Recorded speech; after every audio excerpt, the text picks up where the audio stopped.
नमस्कार, स्वागत आपका हरियाणा न्यूज 24 पर। मैं हूं प्रिंस लांबा। हरियाणा प्रदेश के अंदर तीसरी बार सत्ता में आई भाजपा सरकार किसी भी सरकारी अधिकारी और कर्मचारी को बख्शने के मूड में नहीं है, छोड़ने के मूड में नजर नहीं आ रही है। आपको ध्यान होगा कि मुख्यमंत्री नायब सैनी जो लगातार सरकारी महकमों को सुधारने की बात कर रहे हैं, जो लगातार सरकारी अधिकारियों और कर्मचारियों को खुले तौर पर धमकी दे रहे हैं कि या तो सुधर जाएं वरना सुधार देंगे, या तो काम करना शुरू कर दें, नहीं काम करवाना हमें आता है। तमाम तरीके की धमकियां सरकारी अधिकारियों और कर्मचारियों को समय समय पर मुख्यमंत्री नायब सैनी देते आ रहे हैं। लेकिन अब नायब सैनी सिर्फ धमकी ही नहीं दे रहे बल्कि तलवार भी चला रहे हैं। नायब सैनी की तलवार फिलहाल पुलिस महकमे पर चल चुकी है, जिसके चलते 25 पुलिस के अधिकारियों और कर्मचारियों का पत्ता कट चुका है। आपको बता दें कि हरियाणा सरकार के द्वारा 10वीं और 12वीं हरियाणा बोर्ड के जो पेपर लीक हुए हैं, उस मामले में बड़ा एक्शन लिया गया है, बड़ी कार्रवाई की गई है।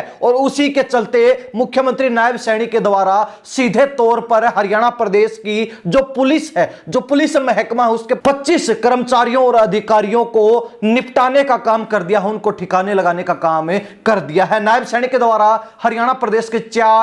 पुलिस डीएसपी तो साथ ही 3 एसएचओ सहित 25 अधिकारियों और कर्मचारियों को लपेट दिया है, उनके ऊपर तलवार चला दी, उनका पत्ता काटने का काम कर दिया है। और ये पूरी कार्रवाई पेपर लीक मामले को लेकर हुई है, क्योंकि आपको ध्यान होगा कि पिछले दिनों जब 12वीं का पेपर था तो अंग्रेजी का पेपर शुरू होने के 10 मिनट बाद ही आउट हो गया था, लीक हो गया था, जिसके बाद बोर्ड के द्वारा भी उस पेपर को रद्द कर दिया गया है, जिसकी अगली तारीख कुछ समय पश्चात बता दी जाएगी, डिक्लेयर कर दी जाएगी। लेकिन ऐसा ही कुछ 10वीं के भी पहले पेपर में देखने को मिला, जिसके बाद सरकार हरकत में आई और सरकार इस कदर हरकत में आई कि हरकत ही पुलिस अधिकारियों की मिटा दी। यानी कि जिन भी पुलिस अधिकारियों और कर्मचारियों के कार्य क्षेत्र में यह पेपर लीक का मामला हुआ है, वहीं पर जो है पुलिस अधिकारियों पर गाज गिरी और उसी क्षेत्र के 25 पुलिस अधिकारियों और कर्मचारियों को खुड्डे लाइन लगाने का काम सरकार ने कर दिया है, सीधे तौर पर निलंबित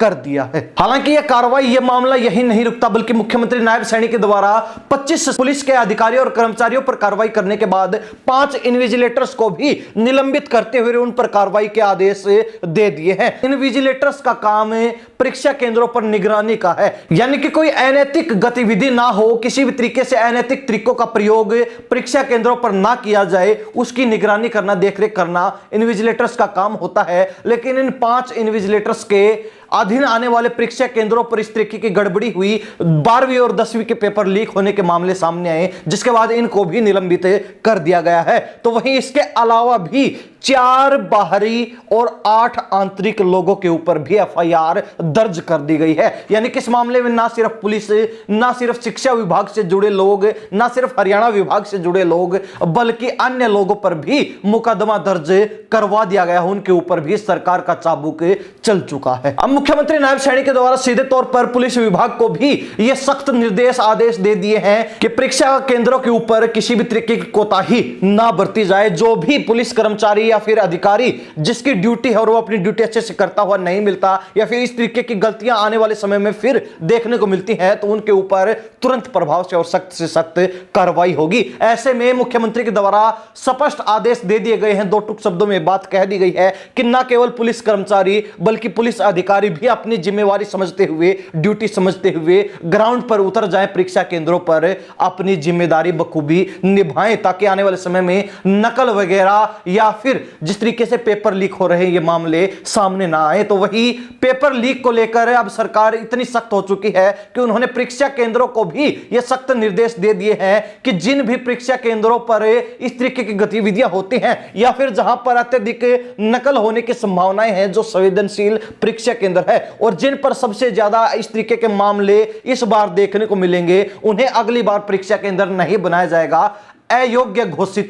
कर दिया जाएगा और नए परीक्षा केंद्रों पर अगली बार परीक्षाएं होंगी। तो ऐसे में सरकार अब इस मामले को ढीला छोड़ने के मूड में कतई नहीं है, बिल्कुल भी नहीं है। और सरकार ने स्पष्ट कर दिया है कि गलत काम करने वालों के लिए नतीजा भी वैसा ही होगा जैसा वो काम कर रहे हैं, जिस नियति से वो काम कर रहे हैं, चाहे उसमें सरकारी अधिकारी कर्मचारी हो, पुलिस के लोग हों या फिर शिक्षा विभाग से ही जुड़े लोग क्यों ना हो, या फिर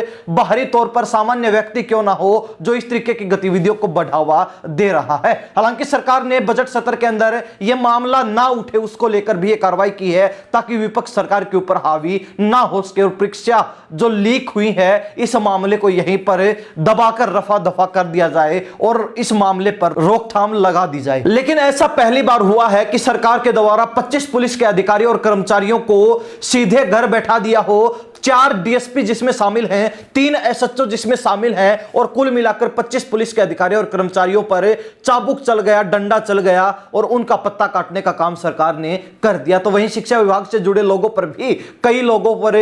निलंबित करके और कार्रवाई के आदेश दे दिए गए हैं। इसके अलावा 12 लोग आंतरिक और बाहरी मिलाकर हैं जिनके ऊपर एफआईआर हो चुकी है और कई ऐसे अधिकारी और कर्मचारी और भी हैं जिनके ऊपर फिलहाल जांच चल रही है। तो ऐसे में इस लपेटे में और भी कई अधिकारी आने वाले हैं। लेकिन हरियाणा प्रदेश की जनता इस बारे में क्या राय रखती है? जिस तरीके से परीक्षा लीक होने को लेकर हरियाणा बोर्ड की जो 10वीं और 12वीं की परीक्षाएं हैं जिसको लेकर ये मामले सामने आए, उनको लेकर सरकार जिस कदर एक्टिव नजर आ रही है और कार्रवाई कर रही है, इससे आप कितने संतुष्ट हैं? अपनी राय कमेंट के माध्यम से जरूर लिख दीजिए। इन सब बातों के साथ में प्रिंस लांबा, हरियाणा न्यूज़ 24। नमस्कार, जय हिंद।